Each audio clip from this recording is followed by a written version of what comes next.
అసలు ఏం చదువుతున్నారు? ఇంట్లో ప్రాబ్లమ్స్ వల్ల మేము నలుగురం చదవట్లేదు, ఆపేసాం. ఏదైనా స్టడీ అయినా ఉండాలి, డాన్స్ అయినా ఉండాలి. ఏదైనా ఒకటే అంటే ఇంకా ఆ టైంలో ఎక్కువ ప్రాబ్లమ్స్ ఉండటం వల్ల స్టడీ వద్దని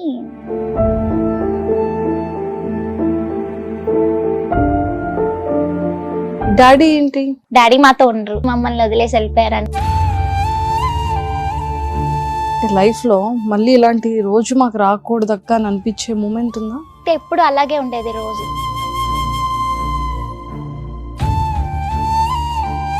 నువ్వు ఎంత కష్టపడుతున్నావు కదా, నువ్వు పర్సనల్ గా ఫేస్ చేసే ప్రాబ్లమ్స్ చాలా ఉన్నాయి కానీ చెప్పలేను.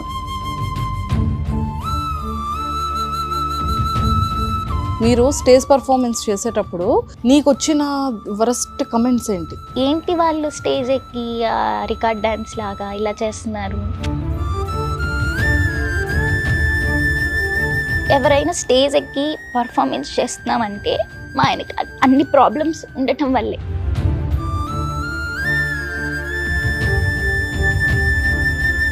అమ్మని మీరు చూసుకుంటూ, అమ్మ మిమ్మల్ని చూసుకుంటూ ఈ రోజు ఈ పొజిషన్కి అయితే వచ్చారు. మమ్మీ ఒక ఇష్టంగా నేర్పించిన డాన్స్, మేము హ్యాపీగా ఉన్నామంటే ఆ డాన్స్ మా వృత్తి వల్లే. Hi viewers, welcome to Suman TV. బేసిక్గా చాలామంది ఎంతోమంది డాన్సర్స్ని మనం చూస్తూ ఉంటాం. బట్ క్యూట్ ఎక్స్ప్రెషన్స్తో నిజంగానే వాళ్ళ బాడీలోని ఈ బోన్స్ ఏమైనా ఉన్నాయా లేకపోతే లేవా, ఆ మూమెంట్స్ ఏంటి, వాళ్ళ ఎక్స్ప్రెషన్స్ ఏంటి, ఎంత క్యూట్గా ఎలా పర్ఫార్మెన్స్ చేస్తున్నారు అని కంప్లీట్గా వాళ్ళ యాక్ట్ ఫినిష్ అవ్వగానే మనకు అనిపిస్తూ ఉంటుంది. మళ్ళీ వన్ మోర్ అని ఇంకొకసారి చూడాలనిపిస్తూ ఉంటుంది. సో ఈరోజు అలాగా శ్రీదేవి డ్రామా కంపెనీలో మనందరికీ కూడా అంత బ్యూటీ ఎక్స్ప్రెషన్స్ ఇస్తూ చాలా క్యూట్ ఎక్స్ప్రెషన్స్తో చాలా బెస్ట్ పర్ఫార్మెన్స్ ఇచ్చారు. కాబట్టి ఈరోజు ఆ టీం అంతా నా దగ్గర ఉన్నారు. సో నెల్లూరు నుంచి వచ్చేసారు. బట్ ఆఫ్టర్ శ్రీదేవికి బిఫోర్ వాళ్ళ కెరియర్ ఎలా ఉంది, ఆఫ్టర్ శ్రీదేవి నుంచి వచ్చిన తర్వాత వాళ్ళ లైఫ్ ఎలా చేంజ్ అయ్యి యూటర్న్స్ తీసుకుంది అనేది తెలుసుకోవడానికి ఈరోజు నాతో పాటు స్ఫూర్తిక అండ్ ప్రమీల, కళ్యాణి, పల్లవి నాతో పాటు ఉన్నారు. సో వీళ్ళు నలుగురితో మాట్లాడి చాలా విషయాలు తెలుసుకుందాం. హాయ్. అందరిది నెల్లూరు. సో ఎప్పుడు మీరు అసలు ఏం చదువుతున్నారు, ఏం చేస్తున్నారు, చదువుతున్నారా లేకపోతే కొంపతీసి ఏమైనా డిగ్రీలు ఇంటర్లో ఏమైనా చెప్తారా? మేము నలుగురం చదవట్లేదు, ఆపేసాం. నలుగురు ఆపేశారు? ఎందుకని? ఇంట్లో ప్రాబ్లమ్స్ వల్ల. అంటే మీరు ఎప్పుడు ఏ స్టడీలో చదువు ఆపేశారు? నేను వచ్చి నైన్త్ క్లాస్లో ఆపేసావు. నేను ఇంటర్ కంప్లీట్ చేశాను, దాని తర్వాత నుంచి స్టాప్ చేసాను. Okay, ninth. నేను 9th. అంటే మీరు అందరూ ఒకటే ఏరియానా, ఒకే ఇంటి దగ్గర ఒకే దగ్గర ఉంటారా? వీళ్ళిద్దరు ఓన్ సిస్టర్స్. ఎవరిద్దరు? నేను ప్రమీల, పల్లవి. Oh okay. కళ్యాణి, నేను ఓన్ సిస్టర్స్. ఫ్రెండ్స్ కాదు, ఇక్కడ ఓన్ సిస్టర్స్ ఉన్నారు ఇద్దరిద్దరు, అంతేనా? ఓకే. సో నువ్వు 9th క్లాస్లో ఆపేసావు. నువ్వు 9thలో అంటే ఏంటి, ఇంట్లో ప్రాబ్లమ్స్ ఏంటి? నేను, అమ్మ, అక్క, డాడీ లేరు. సారీ. అక్కకి 3 years అప్పటి నుంచి ఈ ఫీల్డ్ అనమాట. అప్పుడు టీవీ షోస్ చేసేది. నెక్స్ట్ ఇంకా అలానే అంటే జస్ట్ మమ్మీ ఒక ఇష్టంగా నేర్పించిన డాన్స్, ఇంకా అదే ప్రొఫెషన్ అయిపోయింది. ఓకే. డాడీ ఏంటి? డాడీ మాతో ఉండరు. డాడీ మీతో ఉండరు. సో ఇప్పుడు ఇద్దరితో ఎవరితో కాంటాక్ట్ లో లేరా నాన్న? అంటే అప్పుడప్పుడు కాల్ చేస్తారు, బాగున్నారా, ఎలా ఉన్నారు అంతే. అంతే. మిస్సింగ్ అనిపిస్తుందా డాడీని?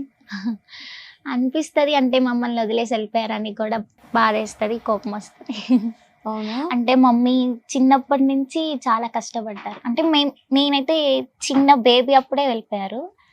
అప్పటి నుంచి ఇంకా అన్ని కష్టాలే. సో అంటే మీరు చదువుకోవడానికి స్టాప్ చేసేంత ప్రాబ్లం ఏమొచ్చిందిరా ఇంట్లో ఫినాన్షియల్గానా? మేము ఈ ఫీల్డ్ ఇంకా మమ్మీ ఒక్కటే సపోర్ట్. ఇంట్లో ఉన్నారు కానీ మమ్మీది డాడీది లవ్ మ్యారేజ్, అందుకని ఇంకా ఇంట్లో వాళ్ళు కొంచెం ఆ టైంలో దూరం పెట్టేశారనమాట మమ్మీని. ఇంకా నేను, అక్క, మమ్మీ, మేము ముగ్గురమే. ఇంకా మేము ముగ్గురు ఈవెంట్స్కి వెళ్ళి వస్తే మేము తినాలి, స్కూల్కి వెళ్ళాలి, ఇంకా ఇంట్లో ఏదైనా. ఇంకా కొంచెం మమ్మీ ఇప్పుడు మాకు ఏమైనా కాస్ట్యూమ్స్ కొనాలి, వెళ్ళాలి అంటే అప్పులు చేసి తెచ్చేదనమాట. ఫీజు కానీ, స్కూల్కి కానీ, ఏమైనా ఎక్కడికైనా వెళ్ళాలన్నా ఆ టైంలో కూడా మాకు ఏ లోటు లేకుండా చూసారు మమ్మీ. ఇంకా తర్వాత నెక్స్ట్ ఎక్కువ ప్రాబ్లమ్స్ అయిపోయి ఇంకా స్కూల్లో ఒప్పుకోలేదు. ఏదైనా ఒకటే అంటే 10th వచ్చాను కదా, 10th ఏదైనా స్టడీ అయినా ఉండాలి, డాన్స్ అయినా ఉండాలి. అప్పటికి మేము మార్నింగ్ నిద్ర లేకపోయినా వెళ్ళి వచ్చేసేవాళ్ళం స్కూల్కి. అట్లా ఒప్పుకునేదానికి లేదు. ఏదైనా ఒకటే అంటే ఇంకా ఆ టైంలో ఎక్కువ ప్రాబ్లమ్స్ ఉండటం వల్ల స్టడీ వద్దని డాన్స్. అంటే లైఫ్లో మళ్ళీ ఇలాంటి రోజు మాకు రాకూడదక్క అని అనిపించే మూమెంట్ ఉందా? ఉంటుంది ఖచ్చితంగా. ఏంటి ఆ మూమెంట్స్? ఒకప్పుడైతే రోజు ఆ మూమెంట్. ఆ? ఒకప్పుడైతే ఎప్పుడు అలాగే ఉండేది రోజు. అంటే ఆ, మేము ఈవెంట్స్కి వెళ్ళి వస్తే మమ్మీ ఒక్కరే వచ్చేవాళ్ళు. ఇంటి దగ్గర నుంచి మేము ఎక్కడైతే వెహికల్ ఉంటుందో అక్కడికి ఏ టైం అయినా మమ్మీ ఒక్కటే వచ్చి మా ఇద్దరిని తీసుకెళ్ళేవారు. అది ఏ టైం అయినా. అలాంటి టైంలో అంటే ఏ టైం అంటే ఒక టైంలో అయితే మమ్మీకి కొంచెం ప్రాబ్లం అయింది. అంటే వెనక రావటం, ఆ టైంలో కూడా మమ్మీ అవన్నీ దాటి ఇంకా అలా వెనక్కి రావడం ఏంటి? అంటే వెంట పడ్డం బాయ్స్ అందరూ. అమ్మ వెనకాతల మేము ముగ్గురం ఒకసారి వెళ్తుంటే మేము ఎక్కడైతే స్టార్ట్ అయ్యామో అక్కడి నుంచి ఇంటి దాకా ఫాలో అయ్యారు. ఇంకా చాలానే అంటే మమ్మీకి ఫోన్ చేసి ఇంకా మనీ ఇవ్వలేదు అది ఇది. అప్పటికి మమ్మీ కరెక్ట్గా మనీ కట్టేసేది ఎప్పటికప్పటికి. ఇంకా అలా అలా చాలానే ఉన్నాయి ఇంట్లో ప్రాబ్లమ్. పెయిన్ అనిపిస్తుందా, బాధ అనిపిస్తుందా? చాలా. నువ్వు అక్క కదా, సో అక్కగా అంటే ఇంకా చెల్లి చిన్నది, సో ఒక సిస్టర్గా అంటే మమ్మీ అలా ప్రాబ్లం ఫేస్ చేసేటప్పుడు ఇలా అనేటప్పుడు అసలు మమ్మీకి ఎలాంటి సపోర్ట్ ఇచ్చేదానివి? అసలు ఎలా ఉండేది సిచ్యువేషన్ ఇంట్లో? అంటే నేను చిన్నప్పటి నుంచి చాలా కష్టపడ్డాను. డ్యాన్స్ చిన్నప్పటి నుంచి ఇదే కంటిన్యూ అవ్వాను. ఇంకా ఇంట్లో అంతా నేనే. తర్వాత మా చెల్లి జాయిన్ అయ్యింది. ఇంకా అప్పటి నుంచి ఇద్దరం కలిసి కష్టపడుతున్నాం. ఓకే, సో నువ్వు ఫినాన్షియల్గా సపోర్ట్ ఇంట్లో, ఈవెంట్స్ చేయడం ఇదంతా కూడా. నువ్వు పర్సనల్గా ఫేస్ చేసిన ప్రాబ్లమ్స్ ఏంటి కళ్యాణి? అంటే ఒక సింగిల్ పేరెంట్గా, అమ్మ అంతా హార్డ్ వర్క్ చేస్తూ ఒక ఉమెన్గా నువ్వు ఇంత కష్టపడుతున్నావు కదా, నువ్వు పర్సనల్గా ఫేస్ చేసే ప్రాబ్లమ్స్ ఏంటి చెప్పు, ఓపెన్గా చెప్పు, పర్లేదు. చాలా ఉన్నాయి కానీ చెప్పలేను.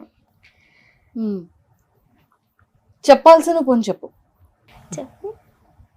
చెప్పు పర్లేదు. నేను చాలా సీనియర్ కానీ ఎవరు అంటే సపోర్ట్ చేయలేదు ఇంతవరకు. అంటే సపోర్ట్ చేశారు కానీ ఎంకరేజ్ చేయలేదన్నమాట. అంటే ఇప్పుడు కొంచెం మా సిస్టర్కి నేమ్ వచ్చిన తర్వాత అందరూ కొంచెం బాగున్నారు. సో స్ఫూర్తిగా ఏడుస్తున్నావు ఎందుకు? అక్కని చూడగానే ఏడుపు వచ్చిందా? అక్కని చూసాను కాదు, అంటే ఇంట్లో ప్రాబ్లమ్స్. ఏది అవ్వకూడదని సొసైటీని కోరుకుంటున్నారు చెప్పండి. సొసైటీ అంటే ఇప్పుడు స్టేజ్ షో అంటేనే ఒక వేరే, కొంతమంది మంచిగా చూస్తారు, టాలెంట్ని చూస్తారు. కొంతమంది ఏంటి వాళ్ళు స్టేజ్ ఎక్కి రికార్డ్ డ్యాన్స్ లాగా ఇలా చేస్తున్నారు అని అంటారు. కానీ ఎవరైనా స్టేజ్ ఎక్కి పర్ఫార్మెన్స్ చేస్తున్నామంటే మా ఆయనకి అన్ని ప్రాబ్లమ్స్ ఉండటం వల్లే. చాలా కామెంట్స్, ఒకసారి స్టేజ్ ఎక్కామంటే కింద నుంచి చెప్పలేనన్ని కామెంట్స్ వస్తాయి అన్నమాట. అంటే అక్కడ టాలెంట్ చూడరు, చేసేది తప్పు అని చూస్తారు. మేము చేసేది అయితే అసలు యాక్చువల్లీ తప్పు కాదు. డ్యాన్స్ అంటే కొంతమంది పిచ్చితో, కొంతమంది వాళ్ళ వెనక ప్రాబ్లమ్స్, మనీ కోసం ఇలా చాలా. ఇప్పుడు ఒక్కసారి స్టేజ్ ఎక్కామంటే 3 hours లేదా 4 hours నాన్ స్టాప్గా కష్టపడుతూనే ఉండాలి. జనాలకి ఎంటర్టైన్మెంట్ కోసమే మేము స్టే చేస్తాం అనమాట. వాళ్ళకి ఎంటర్టైన్మెంట్ అవ్వాలి, వాళ్ళు క్లాప్స్ కొడితే మేము హ్యాపీగా ఫీల్ అవ్వాలి, ఆ మనీతో మేము ఇంటికి వెళ్ళి జరుపుకోవాలి అని ఆ 3 వాటి కోసం వస్తాం. కానీ ఆ కామెంట్స్ కొంచెం తీసుకోలేం. ఇప్పుడు ఎవరికైనా అబ్బాయిలతో డ్యాన్స్ చేస్తే అక్కడికి అయిపోద్ది, అంటే వీళ్ళిద్దరు లవర్స్ అట్లా ఇలా కింద కామెంట్స్. ఒక మాస్టర్ ఒక స్టూడెంట్ వేసినా దానికి రెస్పెక్ట్ ఉండదు. అది బాగా పెయిన్ఫుల్ అనిపిస్తుంది. చాలా. నీకు వచ్చిన వరస్ట్ కమెంట్స్ ఏంటి? అంటే మీరు విన్న కమెంట్స్ ఏంటి? మీరు స్టేజ్ పర్ఫార్మెన్స్ చేసేటప్పుడు మీరు కింద నుంచి వాళ్ళు చేసే కమెంట్స్ ఏంటి? నేను ఇన్స్టాలో ట్రెండ్ అయినప్పుడు చాలా మంది చాలా విధాలుగా మంచిగా, నా ఎక్స్ప్రెషన్స్కి చాలా మంది చాలా విధాలుగా ఎక్కువగా మంచిగానే ఇచ్చారు. కొంతమంది డాన్స్లు వేసుకునేదాన్ని, అంటే డాన్స్ అంటేనే ఇది ఒక తప్పులాగా, అసలు డాన్స్ స్టేజ్ మీద డాన్స్ వేసేది, ఆ కాస్ట్యూమ్స్ అది ఇది, అంటే వాళ్ళ ఇంట్లో వదిలేసా ఒక ఆడపిల్ల అట్లా ఎగురుతుంది చదువుకోకుండా అది ఇది అని కామెంట్స్. సో ఇలాంటి కామెంట్స్ అవన్నీ చూసి మా పేరెంట్స్ ఎందుకు మాకు ఇంత కష్టం వచ్చింది. కానీ ఎప్పుడు మేము అంత అంటే వాళ్ళ కామెంట్స్ పట్టించుకోకుండా చేస్తున్నామంటే అది డ్యాన్స్ మీద ఉన్న పిచ్చి. డ్యాన్స్ మాకు లైఫ్ ఇచ్చింది, మేము తింటున్నాము, మేము హ్యాపీగా ఉన్నామంటే ఆ డ్యాన్స్ మా వృత్తి వల్లే. సో నువ్వు ఏజ్ 3 నుంచి కష్టపడుతున్నావురా? 3. సో మమ్మీ ఏమైనా వర్క్ చేసేవాళ్ళ బిఫోర్? మమ్మీ హౌస్ వైఫే. అంటే మమ్మీ తను ఇష్టంగా నన్ను డ్యాన్స్ క్లాస్లో జాయిన్ చేశారు నాకు చిన్నప్పుడు 3 years అప్పుడు. ఇంకా అలా ఇది ఏజ్ 3 నుంచి ఇప్పటి వరకు చదవడం, స్టేజ్ పర్ఫార్మెన్సెస్ చేస్తూ ఉండడం. ఇన్కమ్ సరిపోతుందా మీకు అసలు? సరిపోదు. సో మరి ఎలా అడ్జస్ట్ అవుతూ ఉంటారు? ఫుడ్ కానీ కావాల్సిన ఫస్ట్లో అయితే అంటే అప్పులు చేసి అలా మమ్మల్ని ఇంతవరకు తెచ్చింది. ఇప్పుడు కొంచెం ఓకే, బాగుంది. ఇప్పుడు మేము ఇద్దరం కొంచెం పెద్దవాళ్ళు అయ్యాం కదా, ఎక్కువ కష్టపడుతున్నాం. నేను అంటే డాన్స్ అండ్ 2 years నుంచి యాంకరింగ్ కూడా స్టార్ట్ చేశాను. సో మీరు చెప్పండి రా, మీ లైఫ్ స్టోరీ ఏంటి? మీకు ఎలాంటి కమెంట్స్ వచ్చాయి? సో మీరు ఫేస్ చేస్తున్న ప్రాబ్లమ్స్ ఏంటి? December 25th చర్చ్ దగ్గర క్యాండిల్స్ అమ్ముతూ ఉన్నాను. ఇక్కడ అమ్ముతూ డాడీకి హెల్ప్ చేస్తూ ఉన్నా డాడీతో. ఓకే. ఇప్పుడు క్యాండిల్స్ అన్ని కొనుక్కునే వాళ్ళు వస్తూ ఉంటారు అనమాట. అబ్బాయిలు వస్తారు, అమ్మాయిలు వస్తారు. అబ్బాయిలు వచ్చిన వాళ్ళు కామెంట్స్ చేస్తారు, అరే రే భలే ఉందిరా, రారా క్యాండిల్ కొనుక్కుందాం దగ్గరికని అంటారు. మేము చూసి అయ్యో మా నాన్నకి తోడుగా వస్తే వీళ్ళు ఏంది ఇలా అంటున్నారో నన్ను బాధేసేది. తర్వాత ఒకసారి చిన్న వాళ్ళు ఆ రోజు వచ్చారనమాట చర్చికి, క్యాండిల్స్ కొనుక్కుంటా అనింది. తను నాకు ఇన్స్టాలో పరిచయం, హాయ్ రా ఎలా ఉన్నావు అని మెసేజ్లు చేశాను అనమాట. అలా పరిచయం ఉన్నప్పుడు తను మా చెల్లికి డ్యాన్స్ అంటే ఇంట్రెస్ట్, నాకు ఇంట్రెస్ట్ లేదు అసలు.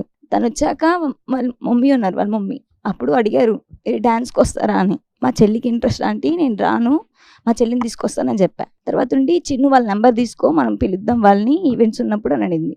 సరే అప్పుడు నెంబర్ హ్యాపీగా ఇచ్చాను అనమాట. ఇచ్చినప్పుడు తర్వాత రోజు December 30 అనుకుంటా, అప్పుడు ఆంటీ కాల్ చేశారు, నాన్న మీకు ప్రోగ్రామ్ ఉంది వస్తారా, అంటే మీరు ఫస్ట్ టైం కదా వస్తున్నారు, డ్యాన్స్ ఇంతవరకు చేయలేదు కదా, సో మీ చెల్లి ఏ సాంగ్స్ చేస్తుంది ఏంటి అని మాట్లాడారు ఆంటీ. ఆంటీ తను కొన్ని సాంగ్స్ అంటే కొన్ని 2-3 సాంగ్స్ ఏమొచ్చు, ఇంకా అంతకన్నా రావు, నేర్చుకోవాలి అని చెప్పేదాన్ని. తర్వాత ఇంకా మా చెల్లికి ఇంట్రెస్ట్ కదా, నాకు ఇంట్రెస్ట్ లేదు, నేను తన కోసం వెళ్దాము, తను చూద్దాము, అంటే కొత్త కదా అని చెప్పి వెళ్ళాను అనమాట. ఫస్ట్ డే మేకప్ అయ్యేటప్పుడు అందరూ మేకప్ అవుతాను, చిన్న వేస్తాను నేను వేస్తాను అని వేస్తాను తనకి. తర్వాత నేను తీసుకొని మేకప్ వేసుకుంటా అంటే అలా కాదు ఇలా అని చెప్పి నేర్పించారనమాట ఆంటీ చిన్ను వాళ్ళు.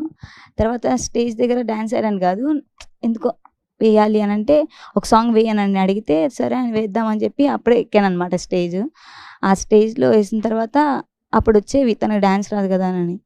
తర్వాత ఒక 2-3 స్టేజెస్ తర్వాత కూడా అనేవాళ్ళు, అమ్మాయికి డ్యాన్స్ రాదు, అమ్మాయి ఇంది అలా ఉంది అని అనేవాళ్ళు. అసలు అది తీసుకోలేకపోయేదాన్ని. స్టేజ్ అయిపోయిన వెంటనే కిందకు వచ్చి బాధపడేదాన్ని, అందరూ బాగున్నారు నేనేంటో ఇలా ఉన్నాను అనిపించేది. తర్వాత ఒకసారి అనుకున్నా, ఇలా అనుకుండా ఉండాలి అని అనుకుంటే మనం కూడా బాగా చేయాలి, మంచి పేరు తెచ్చుకోవాలి అని. తర్వాత చిన్ను అనేది ఇలా ఒకరు అన్నారని బాధపడకూడదు, మనం వాళ్ళకన్నా ఇంకా బాగా చేసి చూపించాలి అని. అప్పుడు ఆంటీ మా కోసం చాలా కష్టపడ్డారు. అంటే మమ్మల్ని ఒక టీం లాగా ఎప్పుడు వాళ్ళ పిల్లల్లాగా వీళ్ళిద్దరికంటే ఎక్కువగా చూసుకున్నారు నన్ను. అంటే నా మీద ఎక్కువ నమ్మకం పెట్టుకొని హోప్స్ పెట్టుకొని ఉన్నారు. మా ఇంట్లో చెప్పి అడిగి పంపించి నేను చెప్పేదాన్ని, వెళ్తాను మా డ్యాన్స్ నేను కూడా నేర్చుకుంటాను చేస్తానని. మా ఇంట్లో మా అమ్మ నాన్నకి కూడా అంటే నాకు రాదు కదా డ్యాన్స్, వాళ్ళు అనేవాళ్ళు నువ్వేం వేస్తావులే, చెల్లి వేస్తుంది, మీ చెల్లి బాగా వేస్తుంది, నీకు అంత రాదు అని అనేవాళ్ళు. ఇంటి దగ్గర వాళ్ళకి కూడా తెలియదు అంటే నాకు డ్యాన్స్ రాదు కాబట్టి. తర్వాత నేను అనుకున్నా నేను వేసి చూపించాలి, నేను బాగా చేయాలి అని. ఇంకా తర్వాత నుంచి కొంచెం ప్రాక్టీస్ చేస్తూ ఇంకా మళ్ళీ ఆ స్టేజ్ పర్ఫార్మెన్స్లే, ఇంకా ప్రాక్టీస్ అంటూ ఏం లేదు మాకు. ఇంకా ఆ స్టేజ్ పర్ఫార్మెన్స్ల వల్లే స్టేజ్ ఎక్కాను, డ్యాన్స్ చేశాను. సో ఇప్పుడు మళ్ళీ ఇంతవరకు వచ్చాను అనుకో. చూసా, కష్టపడితే ఏది రాకుండా ఉండదు, ఏదో ఒక రోజు. చాలా ఇంకా అంటే ఇంట్లో ప్రాబ్లమ్స్ వల్ల నేను క్యాండిల్స్ అమ్ముకోవాలంటే ఏంటంటే అమ్మ అప్పులు బాగా చేసేసింది అనమాట.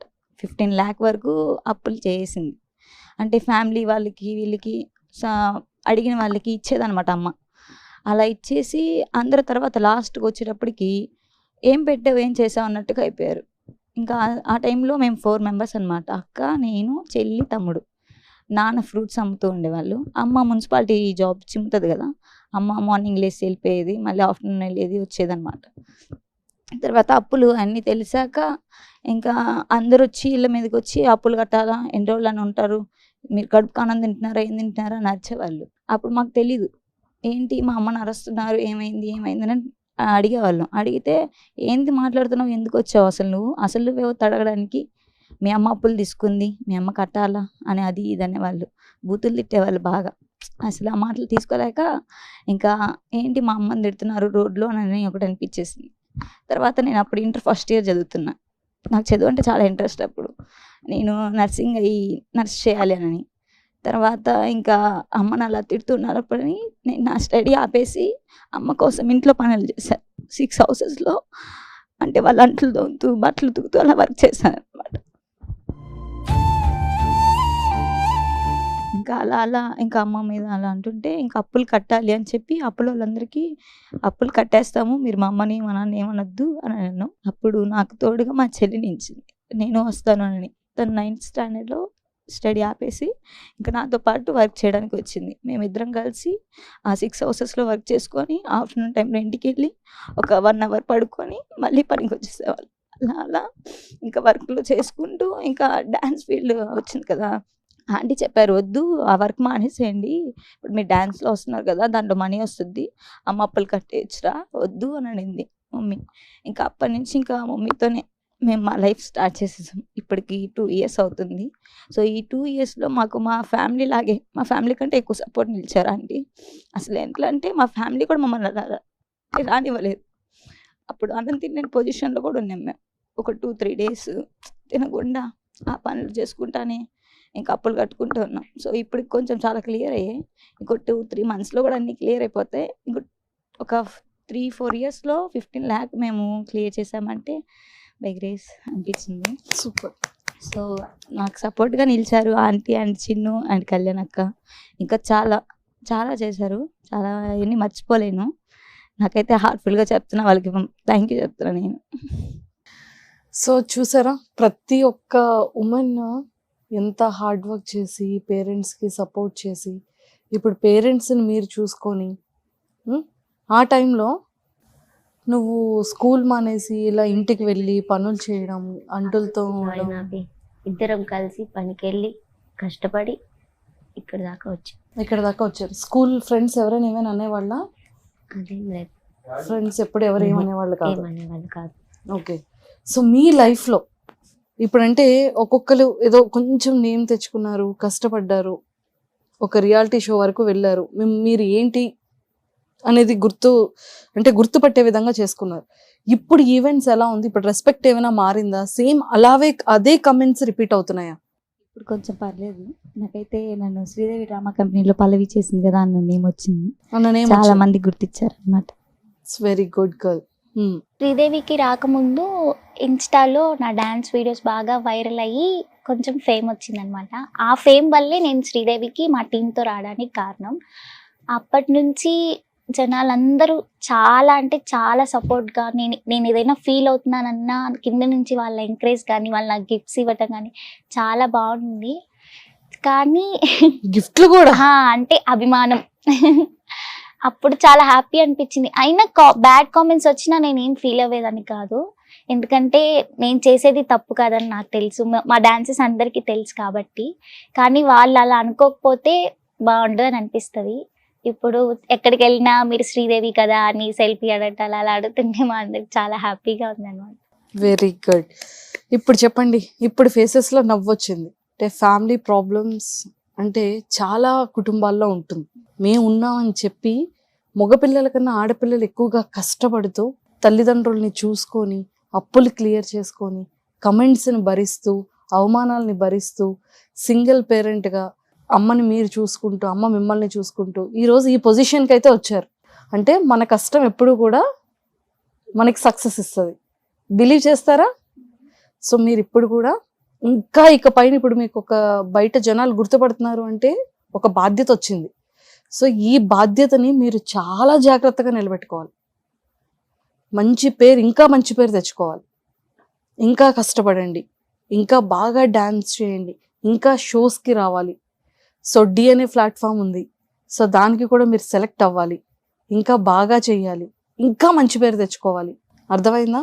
సో మీకు మీరు యూనిటీగా ఉన్నారు కాబట్టి ఈ ఫ్రెండ్షిప్ ఎప్పుడు ఇంతే స్ట్రాంగ్గా ఉంటూ ఇలాగే కష్టపడుతూ మంచి పేరు మీరు తెచ్చుకొని మీ తల్లిదండ్రులకి ఇంకా మంచి పేరు తీసుకొచ్చి లైఫ్లో బాగా సెటిల్ అవ్వాలి నలుగురు కూడా. ఓకేనా? మాట ఇస్తున్నారా? ఇస్తాం. సో ఇప్పుడు చెప్పండి, మీ డ్రీమ్స్ ఏంటి, ఎలా ముందుకెళ్ళాలనుకుంటున్నారు, ఎలా చేయాలనుకుంటున్నారు, మీ లైఫ్ స్టైల్ ఎలా చేంజ్ చేసుకోవాలనుకుంటున్నారు, మీ డ్రీమ్స్ ఏంటి? నా డ్రీమ్ అంటే ఫస్ట్ నేను ఒక మంచి ఇల్లు కట్టి నేను చేసే కష్టంతో ఆ డబ్బులతో ఇల్లు కట్టి మా మమ్మీకి ఏ లోటు లేకుండా తర్వాత నుంచి చూసుకోవాలని నా డ్రీమ్. ఇంకా అక్కకి నా చేతులతో పెళ్లి చేయాలి. నువ్వు పెళ్లి చేసుకో, అక్కకి పెళ్లి చేస్తావా? అంటే నేను అప్పుడే చేసుకోను, అంటే మమ్మీ ఇలా అనేవాళ్ళే ముందు చెల్లెలు చేసుకుంటారు. మా తమ్ముడు కూడా చిన్నప్పుడు అనేవాడు, ఎందుకు మమ్మీ నేను ఉన్నాను కదా డాడీ లేకపోయినా. మా డాడీ చనిపోయారు చిన్నప్పుడే, సో చాలా చిన్న ఏజ్. సో నీకెందుకు, నేను మా ఆవిడ కలిసి అక్కకి పెళ్లి చేస్తాం కదా అనేవాడు. వాడు అలాగే చేసుకున్నాడు పెళ్లి. సో అలాగా చిన్నప్పుడే ఇప్పుడు ఇలా అన్న వాళ్ళందరూ కూడా ఫస్ట్ చెల్లిలే పెళ్లి చేసుకుంటారు, తర్వాత అక్కలకు వస్తారేమో. లేదు, అక్కకి ఆల్రెడీ 21, ఇంకొక 2-3 years లో మ్యారేజ్ చేసేయాలి కదా. చూసారా, మ్యారేజ్ చేసేయాలంట నీకు, ఎంత బాధ్యత తీసుకున్నా. అంటే తర్వాత నుంచైనా ఏ కష్టం లేకుండా హ్యాపీగా ఉండాలని. అక్క సూపర్. సో చెల్లంటే ఇష్టమా నీకు బాగా? అస్సలు పడదు మా ఇద్దరికి. అంటే ఇష్టమే, కానీ ఎప్పుడు కొట్టుకుంటానే ఉంటాం. ఏదైనా గొడవ జరిగిందంటే 3 months దాకా మాట్లాడుకో, అంత దూరంగా ఉంటాం. సరే, అయితే ఇప్పుడు నేను ఒక్క చిన్న టెస్ట్ పెడతాను. ఇప్పటి వరకు అక్క గురించి, అక్కకి చెప్పలేనిది, నీ మనసులో ఉన్న లవ్ అండ్ ఎక్స్ప్రెస్ ఎలా చేయాలంటే అక్కకి ఎలా చెప్తావు, ఏం చెప్తావు? తను నన్ను రేపు ఫ్యూచర్లో, అంటే ఇప్పుడే మేము చిన్న చిన్న గొడవలకే 3 months అలా గ్యాప్గా ఉండేవాళ్ళం, అసలు మాట్లాడుకునే వాళ్ళమే కాదు. అసలు తనైతే నువ్వు నాతో మాట్లాడొద్దు అనేస్తుంది. ఇంకా అంతే గట్టిగా మొండిగా ఉంటుంది అనమాట. ఇంకా రేపట్లో ఫ్యూచర్లో అలా ఏమైనా పెద్ద పెద్ద గొడవలు వస్తే నా తప్పున్నా నేనే వెళ్తా తన దగ్గరికి. అంటే నాకు మా మమ్మీ అక్క అంటే చాలా ఇష్టం. మా డాడీ లేనప్పుడు మేము ముగ్గురు ఎంత క్లోజ్గా ఉన్నాము, ఎంత కష్టపడ్డాము. కాబట్టి నాకు అక్కన్న చాలా ఇష్టం, కానీ పైకి కొట్టుకుంటాం, లోపల చెప్పలేనంత ప్రేమ ఉంది. తను మంచి ఫ్యూచర్, మంచి అబ్బాయిని పెళ్లి చేసుకోవాలని నాకు ఇష్టం.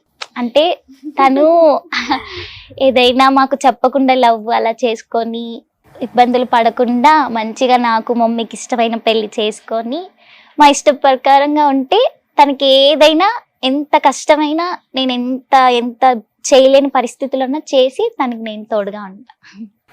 సరే, ఇష్టమైన ఇప్పుడు లవ్ చేసిన అబ్బాయి మంచోడిని అంటే అదే, అంటే ఇప్పుడు ఉన్న జనరేషన్ లాగా కాకుండా మమ్మీకి చెప్పి మమ్మీకి ఇష్టమైనలా చేసుకోవాలి అని కోరిక. మరి పాపం తన ఇష్టం, అదే తన ఇష్టాన్ని మమ్మీకి చెప్పాలి, మమ్మీకి చెప్పి మమ్మీకి ఒప్పించి పెళ్లి చేసుకోవాలి. ఆ పని ఇంట్లో ఫ్యామిలీకి కూడా అందరికి. ఓకేనా? ఇంట్లో ఫ్యామిలీకి, మమ్మీకి, చెల్లికి ఒప్పించి నీకు ఇష్టమైన అబ్బాయిని నువ్వు పెళ్లి చేసుకో. సరేనా? వాళ్ళకి చెప్పకుండా మాత్రం వెళ్ళి పెళ్లి చేసేసుకోక. ఓకే, ఇప్పుడు అర్థమైపోయింది. ఓకే, సో నాన్న చెప్పరా, నువ్వు ఎలా ఉండాలనుకుంటున్నావు లైఫ్ లో? ఫస్ట్ అయితే అప్పులు అవన్నీ తీరిపోయాక మా అక్క పెద్ద అక్క పెళ్లి చేసి తమ్ముడిని చదివించి తర్వాత ఈ అక్క పెళ్లి చేసి, ఇప్పుడైతే డాడీకి కొంచెం బాగాలేదు ఒంట్లో, తర్వాత అప్పులన్నీ తీరిపోయాక మేమే డాడీని చూసుకోవాలి. నువ్వు చెప్పరా, చెల్లి చెప్పేసింది, మరి చెల్లి గురించి చెప్పాలిగా నువ్వు. లైఫ్ లాంగ్ మీ ఇద్దరం ఎప్పటికీ గొడవలు పడినా కూడా విడిపోకుండా అలాగే బాగా స్ట్రాంగ్ గా ఉండాలని కోరుకుంటున్నాను. కదా, అంటే బ్లడ్ రిలేషన్ అనుకుంటారు కానీ విడిపోరు. మేము చాలా వరకు మాట్లాడుకోము, సో అలా ఉండకుండా అప్పుడైనా బాగుండాలని. సరే, చెల్లి ఎప్పుడైనా సారీ చెప్పడానికి వచ్చేటప్పుడు యాక్సెప్ట్ చేసేస్తుండు మరి. ఓకేనా? మొండిగా ఉండకూడదు, ఉండొచ్చు కానీ కొంచెం ఉండాలి, ఎక్కువ ఉండకూడదు. నువ్వు చెప్పు నాన్న. అదే ఫ్యామిలీని ఇంకా అప్పుల్లో నుంచి తీసుకొచ్చేసాక మమ్మీ డాడీ అందరం కలిసి ఒక ఇంట్లోనే ఉండాలి. అక్క మ్యారేజ్ నా చేతుల మీద చేయాలని. మమ్మీ డాడీ అందరు కలిసి ఇప్పుడు కలిసి ఉండట్లేదా? కలిసే ఉన్నాం, అంటే ఓన్ హౌస్ లో ఉంచాలి. ఓ, అంటే సొంత మాకు ఇంట్లో. ఆల్రెడీ ఉంది ఓన్ హౌస్, బట్ రెంట్కే ఉంటున్నాం. ఆ ఓన్ హౌస్ వల్ల అంటే కొన్ని ఫ్యామిలీ ఇష్యూస్ వల్ల, అంటే అత్తకి మామకి వాళ్ళకి రావాలని, సో అవి కూడా సెటిల్ అయిపోయి ఆ house లో ఉంచాలి అని మాట్లాడి చేసేయాలి అని, కానీ వినరు నా మాట. కానీ చెయ్యాలి. సూపర్. ఫైనల్గా నువ్వైతే చెప్పేసావు అక్కకి చేయాలి, ఇదంతా కాకుండా నీ గురించి నువ్వేం చెప్తావు? నేను ఒక మంచి పేరు తెచ్చుకోవాలి, అది డాన్సర్గా అయినా యాక్టర్గా అయినా. నీకు ఇష్టమైన హీరో ఎవరు? అల్లు అర్జున్. ఆయన డాన్స్కి డాన్స్, యాక్టింగ్కి యాక్టింగ్. అంతే.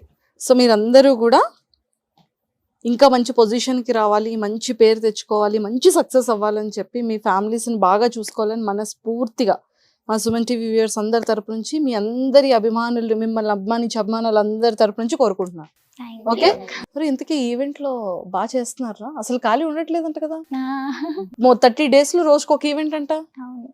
నిజమేనా? ఉమ్, ఈవెంట్ బాగా సంపాదిస్తున్నారా మరి? ఉమ్. Very good good. ఎంత సంపాదిస్తున్నారు మంత్ అయ్యేటప్పటికి? మంత్ ఇద్దరికి కలిపి ఒక 70. జాగ్రత్తగా సేవింగ్స్ చేసుకోండి. All the best. Thank you.